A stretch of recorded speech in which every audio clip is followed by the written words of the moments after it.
അതിങ്ങനെ അതിന് റിഫായ് ഷെയർലാന് കൊടുത്ത മറുപടി എന്താണോ, ഈ കൈ അള്ളാഹു തന്നത് മുതൽ ഞാൻ ചെയ്ത ഏറ്റവും വലിയ ഇബാദത്ത് അതന്നല്ലേ മക്കളെ, അതല്ലേ ഉണ്ടോ,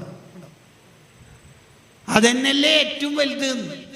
കഫുല്ലതാ, ഞാനാരെയും ബുദ്ധിമുട്ടിക്കൂല എന്നുള്ളത് മാത്രമല്ല, എന്നെ കൊണ്ട് ആർക്കും ബുദ്ധിമുട്ടുണ്ടാവില്ല എന്ന് മാത്രമല്ല, നിങ്ങൾ നോക്ക് റിഫായ് ഷെയർലാനു ഈ വഴിയിലൂടെ പോകുന്ന ആർക്കും ബുദ്ധിമുട്ടുണ്ടാവരുതെന്ന് കരുതിയിട്ട് അതൊക്കെ വൃത്തിയാക്കുകയാണ്. കണ്ടോ, അങ്ങനെ ജീവിച്ച ആളാണ് റിഫായ് ഷെയ്ഖ് റളിയല്ലാഹു അൻഹുവിനെ പഠിക്കുന്ന ഒരാൾ. റിഫായ് ഷെയ്ഖിനെ കുറിച്ച് 30 കാര്യങ്ങൾ കിതാബിലുണ്ട്.